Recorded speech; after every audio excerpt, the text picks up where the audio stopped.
Okay, welcome to class, everybody. Happy Wednesday. So I just posted 2 announcements, nice, on the Discord. One was about Project 4. So for Project 4, for the capital gains calculator, I gave a hint earlier that you could just use 1 Q. It's fine, as long as you're solving the problem, it doesn't matter how you implement it, and as long as you're using a Q. But if you want to get what I think is a nice solution, you only need 1 Q, I said earlier, and then the next hint that I gave today is that don't worry about storing lots and lots of things in that single Q. You can store just a primitive data type, but you might want to be storing hundreds of things in there. So you've got your number of shares and your cost, and you need to use those 2 numbers in some way, but you don't need to store both of them. You just need to use both of them. So maybe that'll help. But as long as you're solving the problem, then you'll get full credit, no matter how you do it under the hood. The other announcement is that on Friday, so we already had a plan to have no class, but I'm actually going to be here and available, so I'm just going to come to our classroom, and if you want help with anything, I can just help one-on-one. So basically like an office hours, but in this classroom. Partly because I think some people are probably going to miss that we have no class, so they'll show up and I can be like, hey, you don't have to be here, unless you want help. But yeah, I will be here on Friday, but you do not have to be here. So you can start your break early. All right, so this week we are finishing up binary search and recursion. And so what we're going to get into is let's review what we saw last time about recursion, and then we will get into binary search and how we analyze it. So remember, a recursive function, a recursive method in Java, since everything's a method, is a method that calls itself. And we saw how we can define factorial recursively. So the factorial of a number is just multiplying every integer smaller than that altogether. So example for 5, we'd have 5 factorial is 5 times 4 times 3 times 2 times 1. And so we could implement this with the for loop in Java if we wanted to. But if we want to demonstrate recursion, we can also implement this recursively. And so we can see how when we implement an algorithm recursively, we want to think of a base case, such as when n is 0, we have a definition of what we should return. We should return 1. And we have a recursive case where we say, well, let's imagine that I already have a method that can solve this problem for a smaller version of my input, and I'm going to call that, and then what can I do with that? And so with factorial, what is 5 factorial, for example? It's just 5 times 4 factorial, right? And then when I need to go and compute what is 4 factorial, well, that is 4 times 3 factorial. What is that? Etc. And in Java, what does this look like? As promised, our factorial method is calling itself in the recursive case. So we already talked about the base case and the recursive case, but one thing that I haven't mentioned yet is that we always must reach a base case, and when we are in our recursive case, so for example, we're calling this with 4, we're calling factorial of 4, we need to be making progress successive recursive calls, they need to be making progress toward the base case. So here we achieve that by making calls to factorial specifically with n minus 1. So we're getting closer and closer to our 0 base case. And we can visualize recursion sort of how I was doing a little messily with factorial using this tree. And we're actually going to draw another one of these for binary search today when we're understanding how the runtime of the worst case runtime of binary search. Okay. Any questions on that? You've all? Yeah. So in recursive factorial specifically, why don't we have the base case be 1? Well, it could be. You're right. But so in this case, I would say that's just kind of the mathematical definition of factorial says that 0 factorial is 1, and that's just, we just say that. And so you're absolutely right that when we actually compute a factorial, we could have said if n equals 1 and used that as our base case. Choosing a base case is sometimes a little bit tricky, and in my experience, sometimes when I first think to myself that the base case should be 1, and then I realize, oh wait, no, actually it should be 0, even though it feels like I'm not doing anything in the 0 case. Sometimes that does happen, but in this case, you actually could use 1, and it would be fine. Since we're just multiplying 1 times factorial of 0 in that last step. Okay. All right, so we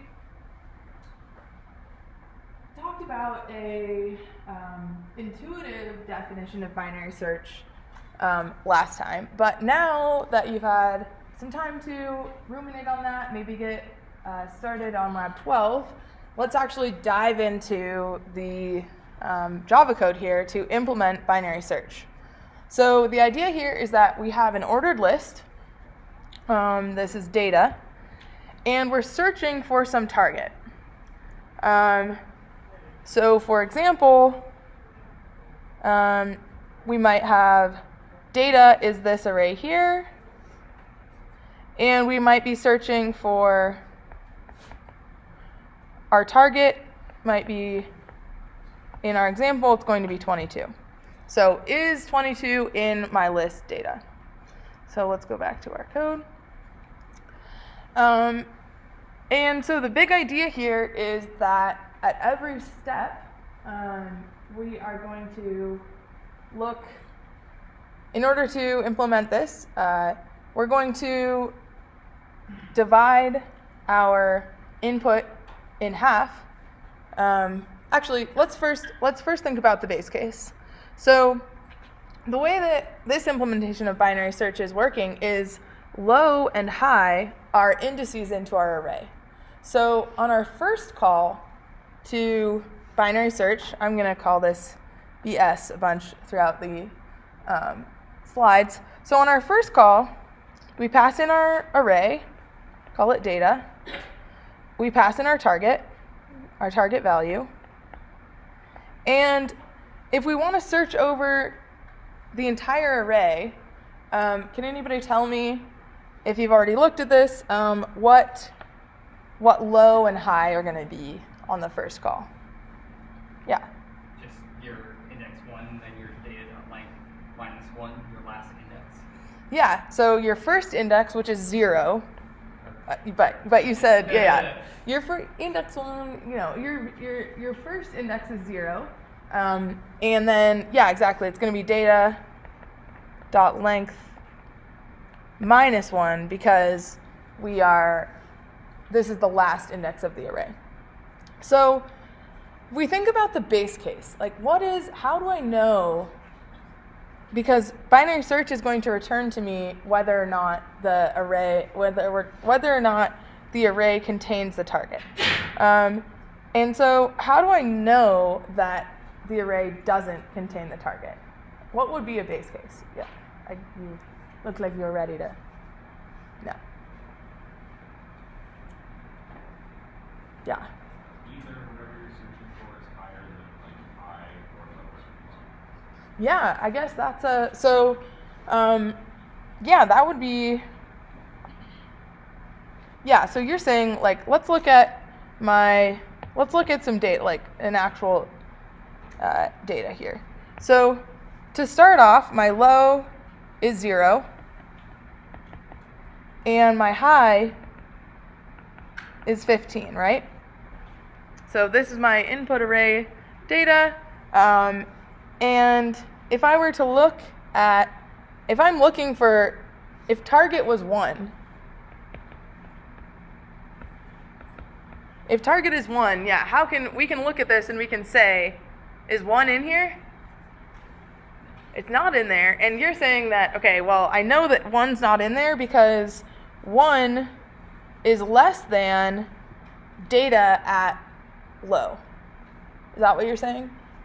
Well, I was thinking like you can just like have that at the start. So like if you have something that's from like let's say like 2, 3, and 15 or whatever is like your array, like some mask for 57, you just automatically know it's not in there.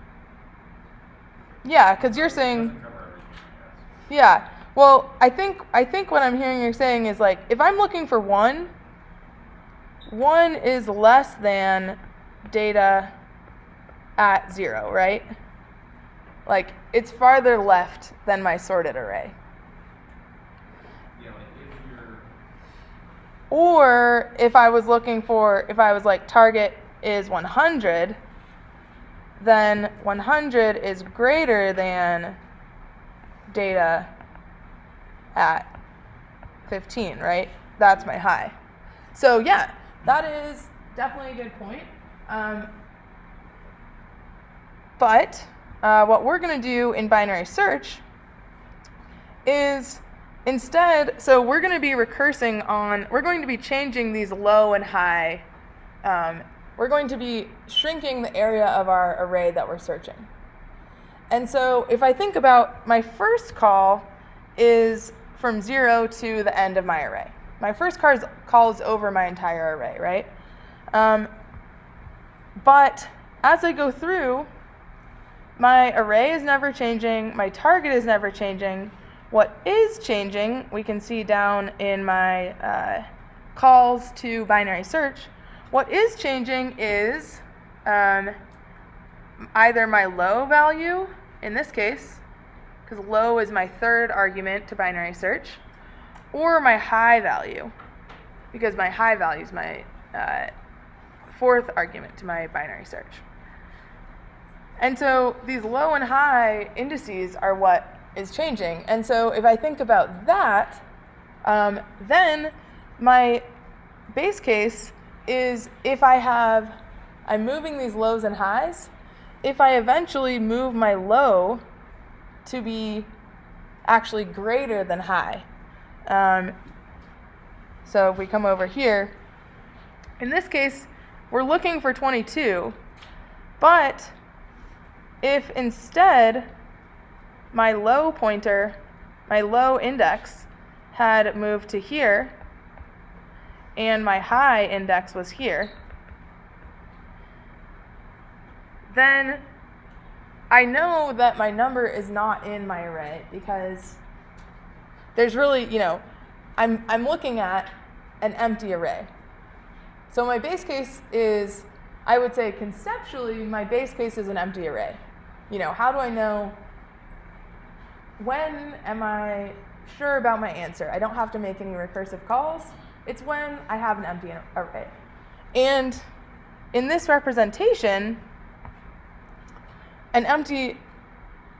we are limiting the part of our array that we're concerning ourselves with using our low and high indices. And so when low is greater than high, that's when we have, I would say, conceptually an empty array, which is our base case. Okay, so we got a base case, and now we have our recursive case. So this is when we have a non-empty array. And so if we have a non-empty array, well, what should we do? Well, we're going to just basically divide it in half and then see, should we keep looking on the left side or should we keep looking on the right side? And that's precisely what we're doing here. Keep looking on the left, keep looking on the right, or in this case, actually that middle was exactly what we found. It was exactly what we're looking for. It's equal to our target. And then we know it's true. So to step through this, I think it's a little confusing when you can actually see all the contents of the array, because in our brains, we just look at it and we're like, yeah, 22's in there. But with the computer doesn't get to reason about doesn't get to reason about the entire array at one time. And so if we were to step through binary search, say we get some input, our input, I guess we were calling it data, so I'm going to call it data. We get some input, and we want to ask, is 22 in the array? But we're just a computer. We're just going to run binary search. So what does binary search tell us to do? Let's look back at the code. So it says, okay, is your low? So we first, in our first step, our low is 0 and our high is 15, right? So as a first step, we're going to make this check. Is low greater than high? Well, 0 greater than 15? No, right? So we're not in the base case. So let's proceed. Well, now we're in this else, right? So we're first going to compute mid. So mid is low plus high over 2. So what is that? 0 plus 15 over 2. And with integer division, that comes out to be 7, right? And so then, great, we've got mid, it's 7. There it is. Great. Now, is target equal to data at mid? Well, great, I get to reveal 1. Is 14 equal to 22? It is not. Okay, not equal, so now I need to jump into this. So target is 22. Is it less than 14 or is it greater than 14? So yeah, it's greater than. And so that means that it's not this first one, it's this second one. So we are calling binary search, and our mid is now 7 plus 1, it's 8. Or excuse me, we're passing in as our low, our mid plus 1. So we passed in 7 plus 1 is 8. And our high is just the same high that we had before. Now we can remember, how do we do this again? Well, we compute our mid. We reveal our mid. Oh, it's 25. Okay, we're still looking for 22, right? So we got to go left. So we do that. Our low and our high are over here. We compute our mid. It's 19. Okay, it's 19. We got to go right. So we compute again our low and our high. In this case, they happen to be equal, which means that our mid ends up being equal. And so when we test data at mid, data at, what is mid in this case? 10 is 22. And so we found it. Great. Now, if it hadn't been 22, on the next, when low equals high, on the next one, we're actually going to push low over 1. And so on the next iteration, if 22 hadn't been there, we would have made it to our base case of an empty array, and we'd know it's not in there. Okay, so this is how binary search works. The book says binary search is one of the most important algorithms, and I definitely agree. because being able to search a list in this way, and we'll see its runtime is much, much faster than just walking over the whole thing.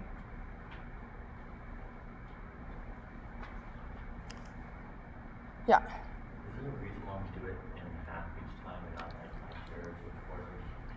So, I guess if you were thinking, so would then you make, like, let's say you did it in thirds.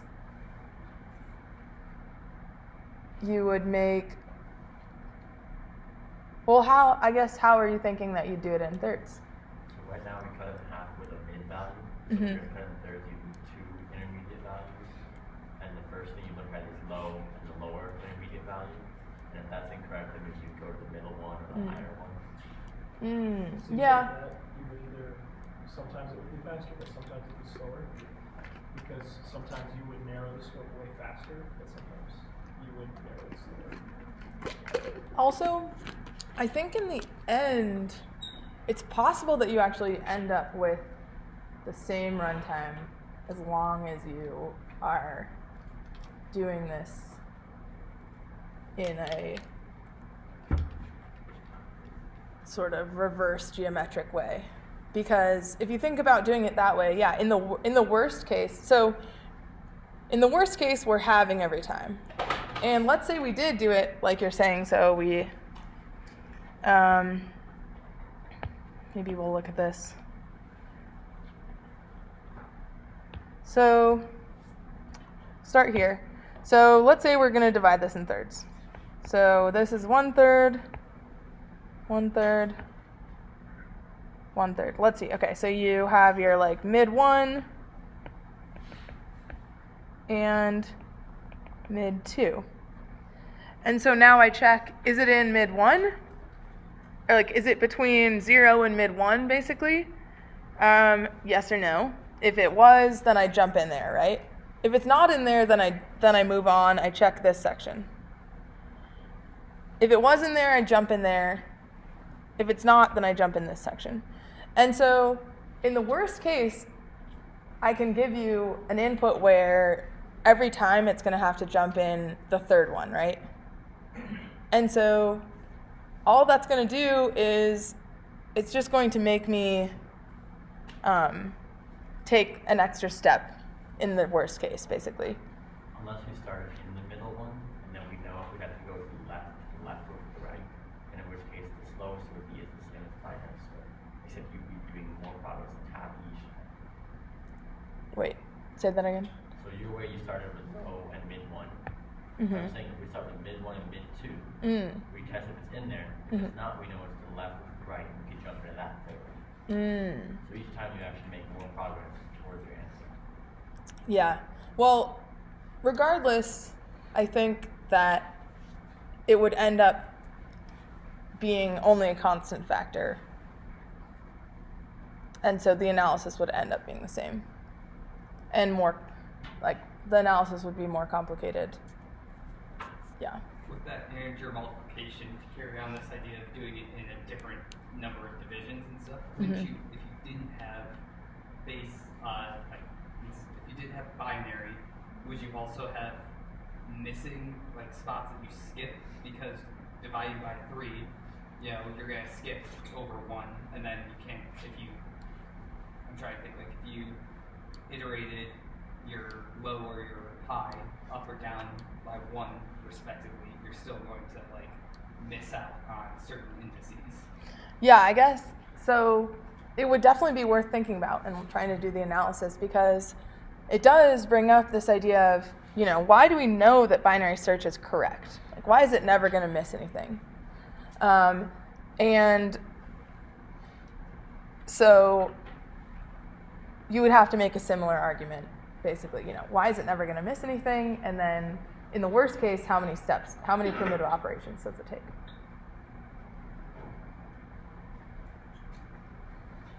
Okay, any other, we're going to come back to analyzing binary search.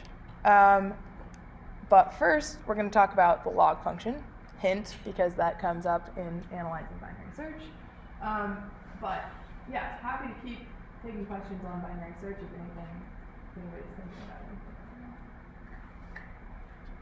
it. Okay, let's review the definition of log.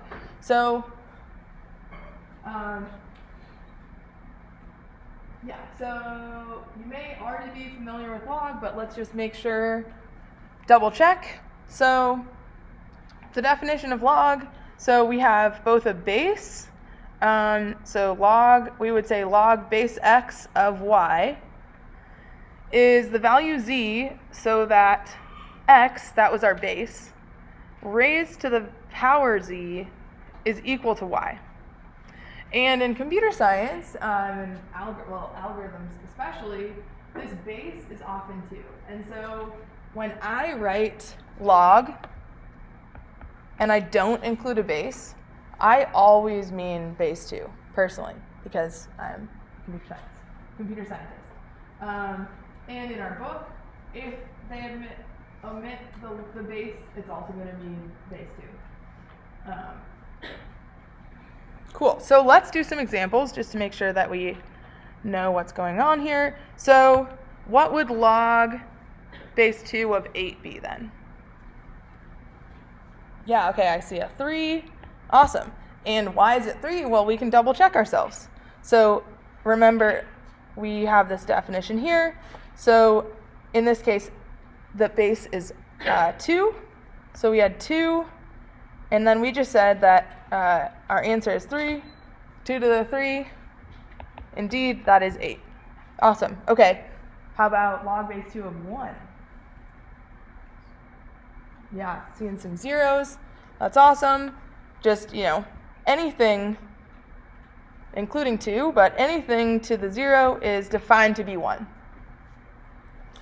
How about, and this is kind of a tricky one, trick question in a way, log base 2 of negative 5.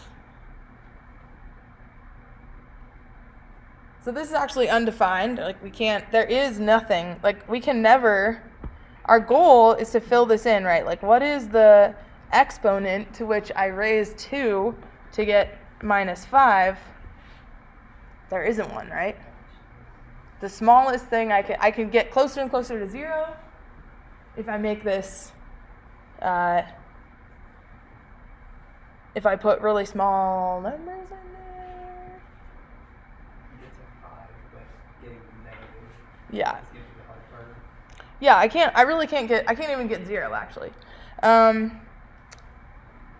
Okay, and then here's one, I don't want you to give me the exact number, but can anybody give me like a range for log base 2 of 10?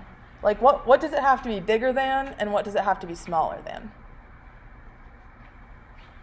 Yeah. Bigger than 3, smaller than 4. Yeah, and so we already saw, okay, it's got to be bigger than 3 because log base 2 of 8 was 3. And how did you get log base, how did you get the 4? 2 to the 4 is bigger than 10. Yeah, exactly. So 2 to the 4 is 16. So log base 2 of 16 would have been 4. And so, yeah, this is going to be something, 3 point something, right? That's basically what in my mind, if I say log base 2 of 10, or anything that's not a power of 2, I just say, okay, it's a little bit bigger than 3. I know that. That's good enough for me. Okay, great. We got the definition of log down. Now, as a really fun exercise, I am going to give you all about 10 minutes to work on this exercise. So now that we got our definition of log base 2, I'm going to give you 10 minutes. I encourage you to talk to a partner about this. I'm not going to require that you turn in like a little slip of paper, but encourage you to talk to a partner. Think about, or even write in Java. That would be a good way to double check that you have got it. But try to write a Java method a recursive method that computes the integer part of log base 2 for some positive integer n. So for example, you might take in a 10, and if you take in a 10, what should you return? It's just the integer part. Yeah, just 3. So it's 3 point something, but who cares about the point something? Just get the 3. Yeah, I will stop talking. I will put up, what the method signature looks like, and we will come back. We'll cover new material at 3:50.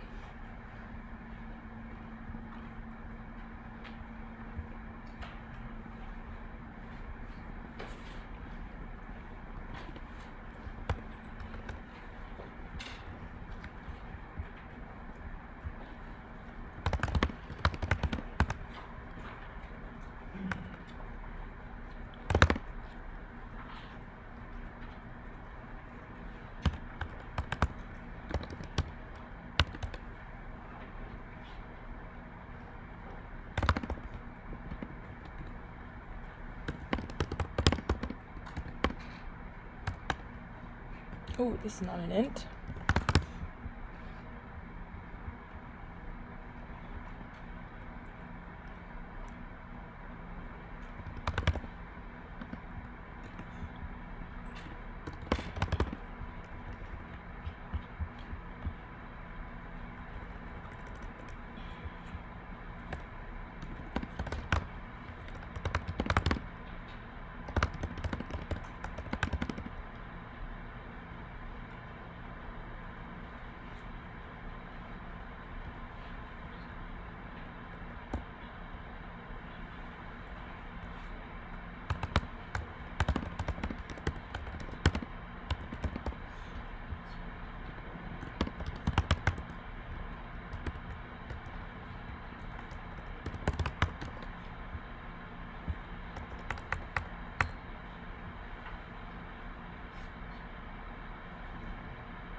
I guess I won't.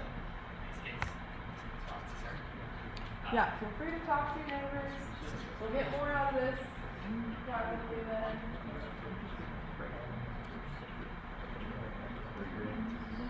Yeah. I mean, this one, I think we don't have to do it instead. We can just so if you're asking like for okay, I thought that's what it was.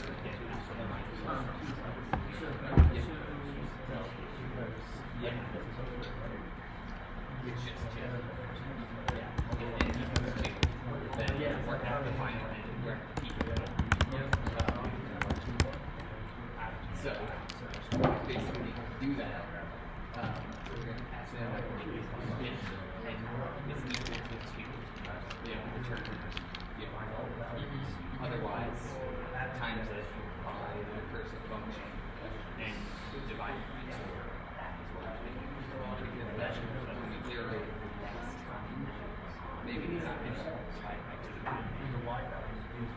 like we have to mutate that double somehow and then pass that back to there. And then there's other steps and then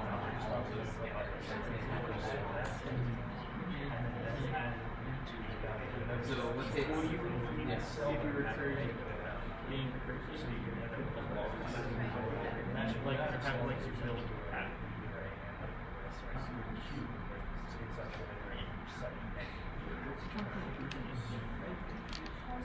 yes.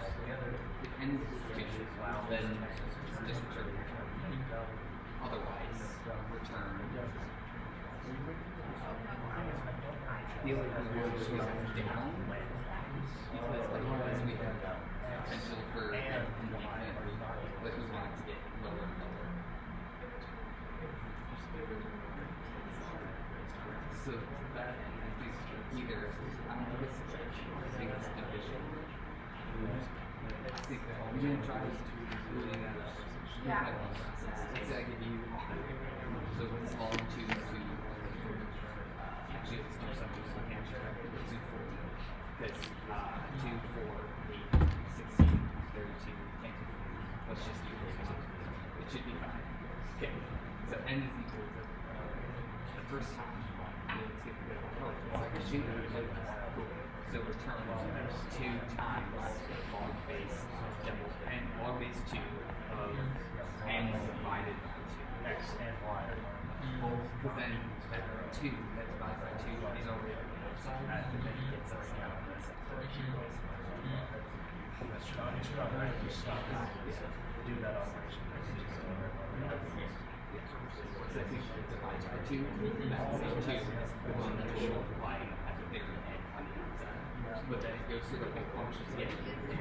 So there's n times Yeah. Here's something that I can foresee, like, we want it to end at 2, but if it's not a multiple of, if it's not like some value of 2 to the x, then isn't it going to, how would you get to south? Let's say 3 divided by 2 is going to be very similar to 2. Okay, I'm giving you a hint, and then I'll give you a couple more minutes. So, let's say I take in an input of 16. So, the big idea with recursion is, how do I turn this into something easy, and then a call to my function again. And so, remember we said log base 16, that we know that's 4. And so, what is the relationship between log base 16 and, say, I would say kind of the next smallest thing, log base 2 of 8?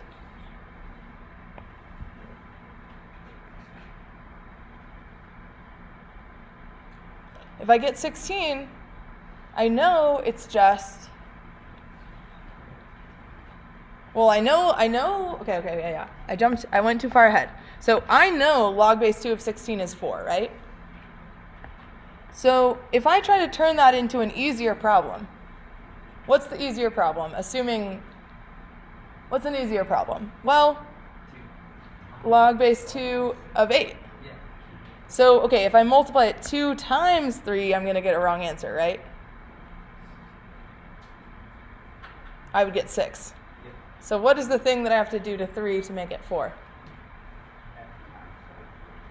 Add 1, yeah, right. So I guess, so I add 1 to log base 2 of 16 divided by 2, right? That is my recursive step. So if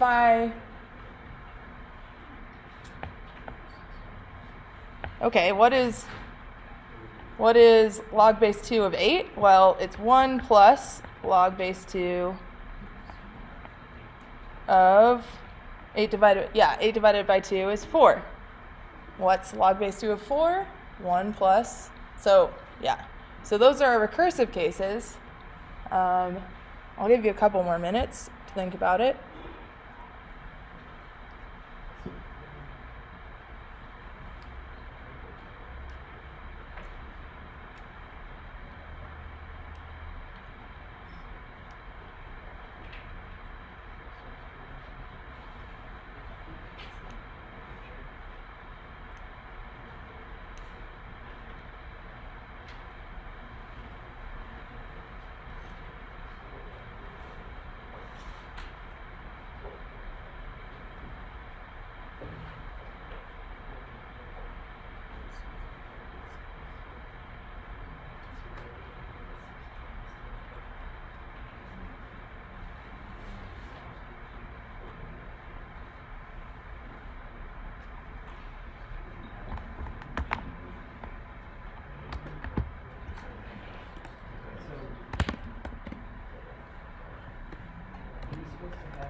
Just the integer part, so I think you could do, yeah. Okay, so for the sake of time, we're not actually gonna go through this, but the big idea is going to be that at each step, you are adding 1 and returning, so you want to return 1 plus log base 2 of half of your current input. And what's your base case going to be? Well, it's going to be once you get down to 1. So what is, because remember, what is log base 2 of 1? 0, exactly. So in the end, when I come back up my recursive trace, I'm just going to add a bunch of 1s for every recursive call that I made. Is that a hand? Yeah, what are base case now? Are we supposed to be able to put in like 10 rows? 10?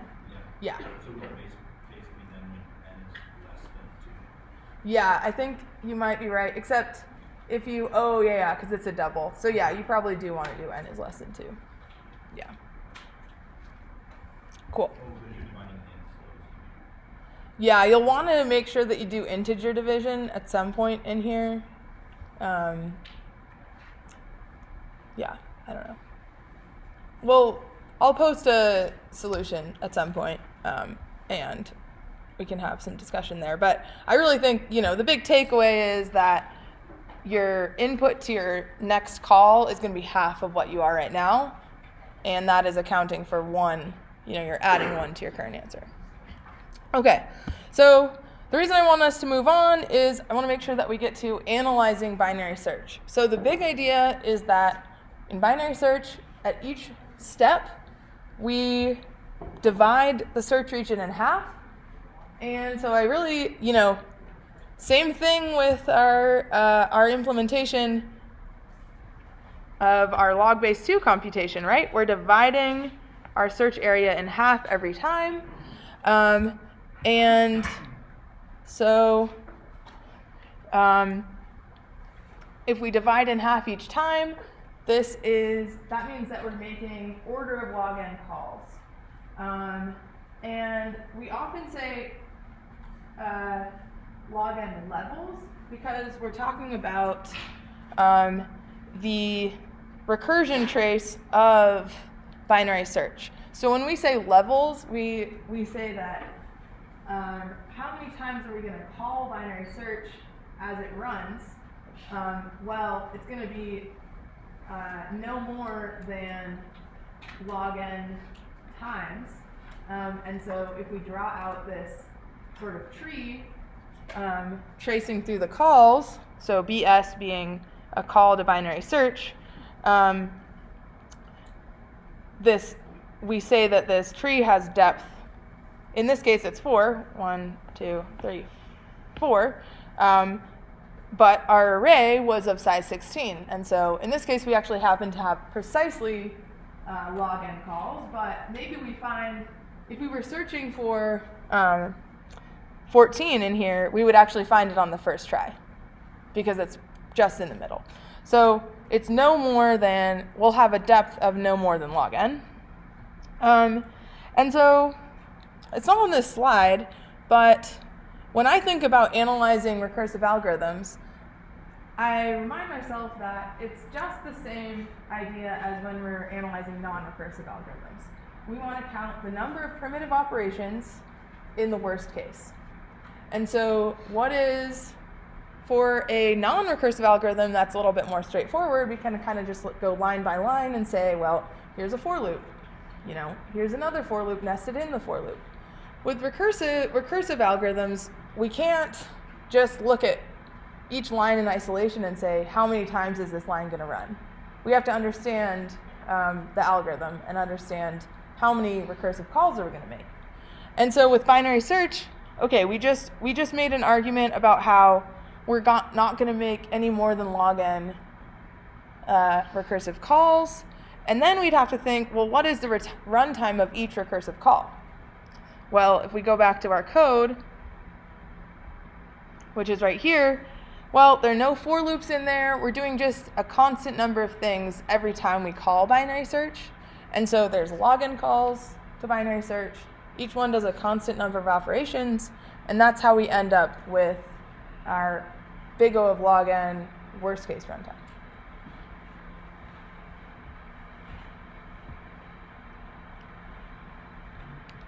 Cool. Any questions about that?